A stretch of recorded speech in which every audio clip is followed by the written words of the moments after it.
Hello everyone. तो मैं सऊद खान एक बार फिर से आप लोगों के लिए कोरल की एक नई वीडियो के साथ आया हूं। और आज हम लोग सीखने वाले हैं contour roll up and envelope roll up, यानी कि कॉन्टूर टूल और एनवलप टूल के बारे में आज हम लोग सीखेंगे। तो स्टार्ट करते हैं, इससे हम कोई डिज़ाइनिंग करेंगे। हेलो गाइस, जैसे कि मैंने आज बताया आपको कि आज हम लोग सीखने वाले हैं कॉन्टूर टूल और एनवलप टूल। कॉन्टूर टूल और एनवलप टूल जो होता है ये कोरल के अंदर बहुत यूज़फुल होते हैं और इनसे हम बहुत अलग तरह के कुछ डिज़ाइनिंग क्रिएट कर सकते हैं। सबसे पहले हम लोग बात करते हैं कॉन्टूर टूल की। कॉन्टूर टूल किसी भी ऑब्जेक्ट को, सपोज़ हमने यहाँ पर एक सर्कल ड्रॉ करा, इस सर्कल को अगर हम इक्वल स्पेस पर छोटा या बड़ा करना चाहते हैं, तो हम लोग कॉन्टूर टूल का यूज़ करते हैं। यानी कि इस सर्कल को अगर आप अंदर या बाहर की तरफ इक्वल स्पेस पर छोटा या बड़ा करना चाहते हैं, इक्वल स्पेस पर इक्वल स्पेस पर छोटा या बड़ा करना चाहते हैं, तो उसके लिए हम लोग कॉन्टूर रोल अप का यूज करते हैं।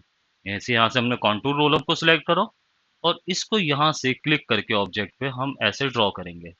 अब आप देख रहे हैं कि यहाँ पर इसके पॉइंट्स को हम कम करते हैं। मैं 4 पॉइंट्स करके दिखाता हूँ आपको, एंटर। यहाँ पर आप देख रहे हैं कि 4 पॉइंट्स, एंड यहाँ पर मैंने इसके स्पेस को थोड़ा सा बढ़ा दिया।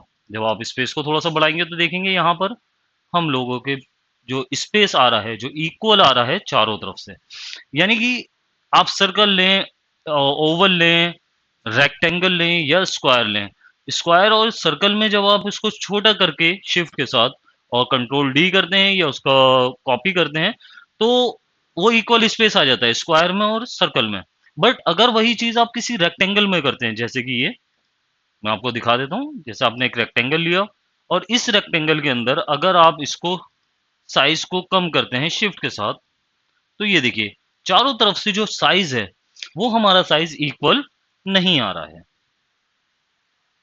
इसके लिए हम लोग कॉन्टूर टूल का यूज करते हैं। ये देखिए जैसे ही आपने कॉन्टूर टूल लिया, यहाँ से आप देख रहे हैं कि चारों तरफ से जो साइज है वो बिल्कुल इक्वल है।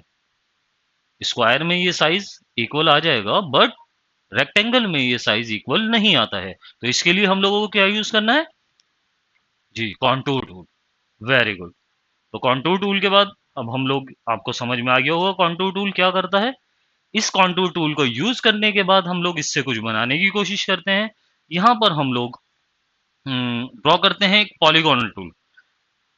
आप कोई भी ऑब्जेक्ट ड्रॉ करते हैं उसको आप कंट्रोल के साथ अगर ड्रॉ करते हैं तो वो चारों तरफ से इक्वल आती है, यानी कि उसका जो साइज है वो इक्वल आता है, जिसकी वजह से हमारी जो ऑब्जेक्ट है वो अच्छे तरीके से क्रिएट की जा सकती है। यानी हमारा डिजाइन है वो अट्रैक्टिव होता है। मोस्टली हम लोग कंट्रोल का यूज करते हैं। कंट्रोल का मतलब ही है कि हम किसी भी ऑब्जेक्ट को अपने कंट्रोल में रखकर उसको ड्रॉ करना, उसको मूव करना, उसको कॉपी करना कंट्रोल के साथ। ओके, सो यहाँ पर हम लोगों ने कंट्रोल के साथ इसको ड्रॉ करा, एंड यहाँ से जो इसकी पॉइंट्स हैं, साइड्स और पॉइंट्स को हमने 3 कर दिया। तो यहाँ पर आपके सामने एक ट्राइंगल बन गया है। इस ट्राइंगल को हमने शेप टूल लेकर और इसके ये जो पॉइंट्स हैं, जो बीच में ये जो नोट्स आ रहे हैं, मैं आप 4 करके आपको दिखाता हूँ। ये जो बीच में नोट्स आ रहे हैं, इन नोट्स को हमने सिलेक्ट करके डिलीट कर दिया। जब आप इनको डिलीट कर देंगे तो आपके पास इस तरह की एक ऑब्जेक्ट आ जाएगी। अब आप क्या करेंगे, कॉन्टूर टूल लेंगे और कॉन्टूर टूल से इसको यहाँ पर ड्रैग कर देंगे इस तरह से। आप देखना है जैसे ही मैंने कॉन्टूर टूल का यहाँ पर यूज करा तो इक्वल स्पेस के हिसाब से, इक्वल स्पेस से हमारे पास यहाँ पर 3 ऑब्जेक्ट्स ड्रॉ हो गई हैं। अब ये जो 3 ऑब्जेक्ट्स यहाँ पर ड्रॉ हुई हैं, इसमें अब आप देखेंगे अगर यहाँ से इसको चाहें तो बढ़ा सकते हैं, लेकिन हमें कितनी रखनी है? 3 ही ऑब्जेक्ट यहाँ पर रखनी है और उनके स्पेस को हमें थोड़ा सा ज्यादा रखना है। यहाँ पर 3 की जगह पर हम 2 कर देते हैं। ओके, और स्पेस को हमने यहाँ पर इतना कर दिया। बेटर, इतना स्पेस कर दिया हमने यहाँ पर। अब आप देखेंगे शिफ्ट F4 यानी कि फिट टू पेज करके, यहाँ पर आप लोग देख रहे हैं कि एक ट्राइंगल हमारे पास आ गया है। एक नहीं, 3 ट्राइंगल, एक के अंदर एक, उसके अंदर एक और उसके अंदर फिर एक और, यानी कि 3 ट्राइंगल्स आपके सामने यहाँ पर हैं। इन ट्राइंगल्स को मुझे अब अलग अलग करना है, तो अलग अलग करने के लिए आप लोग यहाँ पर ब्रेक अपार्ट का यूज करेंगे। ब्रेक अपार्ट की शॉर्टकट की आप लोगों को पहले भी बता चुका हूँ मैं, कंट्रोल प्लस के होती है। जैसे आपने कंट्रोल प्लस के करा, यहाँ पर ऑब्जेक्ट्स जो है वो अलग हो गई। इसके बाद हमें अनग्रुप का ऑप्शन यहाँ पर दिखेगा। आपको एक बार इसको कंट्रोल यू यानी कि अनग्रुप करना है। अनग्रुप करते के साथ ही आप देखेंगे यहाँ पर ये तीनों जो ऑब्जेक्ट्स हैं ये आपकी बिल्कुल अलग अलग आपको शो होने लगेंगे। क्लियर? इसके बाद आप क्या करना है, आपको आपको शेप टूल का यूज करना है। हम यहाँ पर मैं आपको दिखाता हूँ। मैंने इसको फिट टू पेज करा, शेप टूल लिया। जैसे मैंने शेप टूल लिया, यहाँ पर आप देख रहे हैं, क्लिक करा।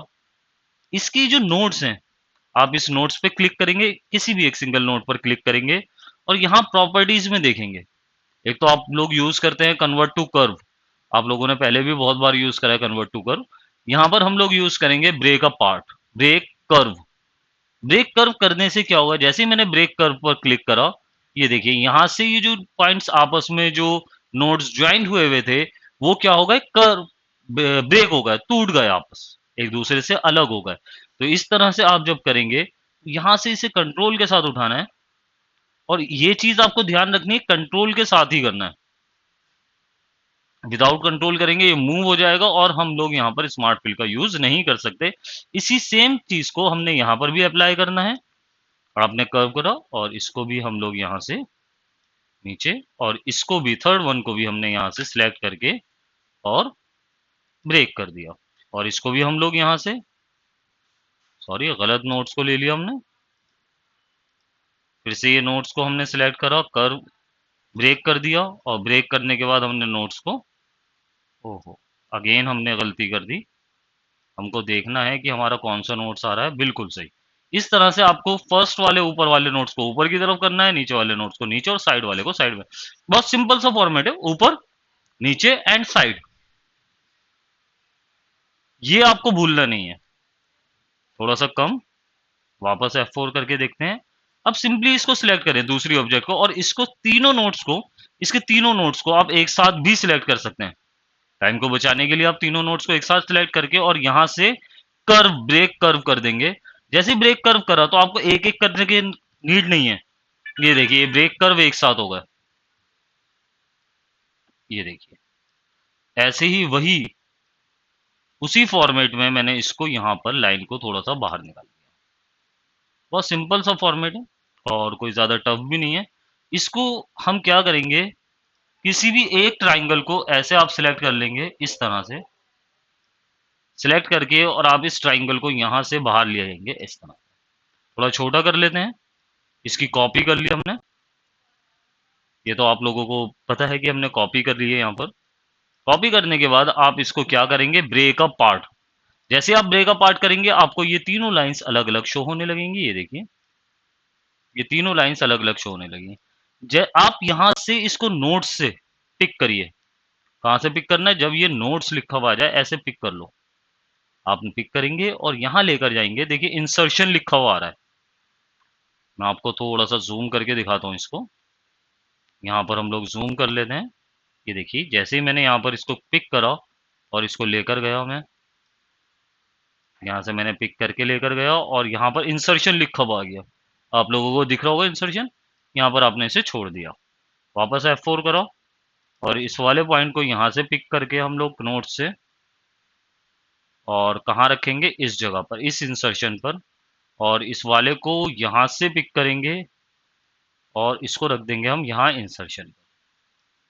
तो इस तरह से हमने यहाँ पर तीन ऑब्जेक्ट्स को क्रिएट कर लिया। इसके बाद आपको यहाँ से स्मार्ट फिल लेना है और स्मार्ट फिल लेकर हमारे को इसके अंदर कलर्स को करना है।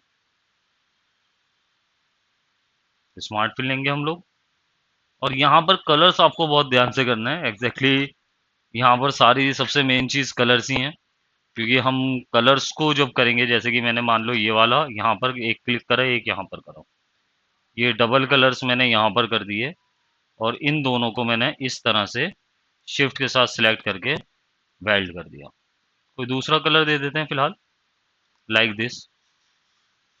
अब हम लोग यहाँ पर अगेन हम लोग स्मार्ट फिल टूल लेंगे यहाँ पर, और यहाँ पर हमने क्लिक करा और इसको भी सिलेक्ट करेंगे इस तरह से शिफ्ट के साथ दोनों ऑब्जेक्ट्स को, और यहाँ पर हमने थोड़ा सा डार्क कलर का यूज करा। अगेन हमने यहाँ पर स्मार्ट फिल लिया, इसको और शिफ्ट के साथ इसको, इन दोनों को सिलेक्ट करके हमने यही ब्लैक कलर इसके अंदर रहन दिया फिलहाल, और वेल्ड कर दिया। अब आप देखेंगे यहाँ पर आपको एक फॉर्मेट नज़र आ रहा है जो हमने बनाया है, यहाँ पर आपको भी नज़र आ रहा होगा। इसको आप सिलेक्ट करिए, कलर्स हम बाद में चेंज करेंगे इसके। आप शिफ्ट के साथ इन तीनों ऑब्जेक्ट्स को एक साथ सिलेक्ट कर लीजिए।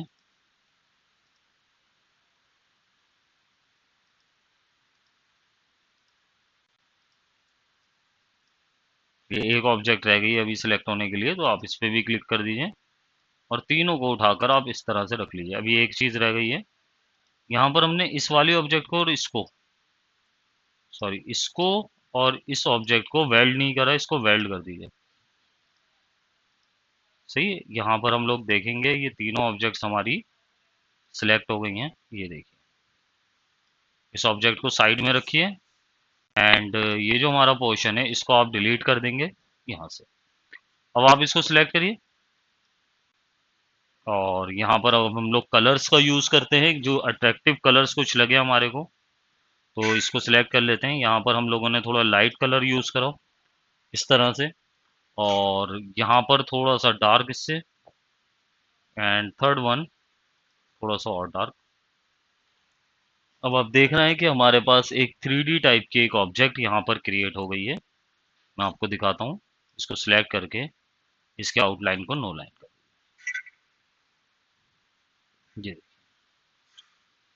तो इस तरह से हम स्मार्ट फिल के यूज से यहाँ पर अलग अलग तरह की अलग अलग टाइप की कुछ ऑब्जेक्ट्स को क्रिएट कर सकते हैं। जैसा कि आपको यहाँ पर दिख रहा है, एक 3D ट्राइंगल टाइप का आपको लगने लगा होगा। हम इस तरह से कोई भी ऑब्जेक्ट क्रिएट कर सकते हैं कॉन्टूर रोल अप के यूज से। कॉन्टूर रोल अप आप लोगों की, कॉन्टूर टूल आई थिंक आप लोगों के समझ में आ गया होगा। बहुत इजी टूल है, कोई प्रॉब्लम हो तो प्लीज़ मुझे कमेंट बॉक्स में कमेंट करें ताकि मैं उसको सॉल्व करूं। तो नेक्स्ट वीडियो में हम लोग सीखेंगे एनवेलप टूल के बारे में।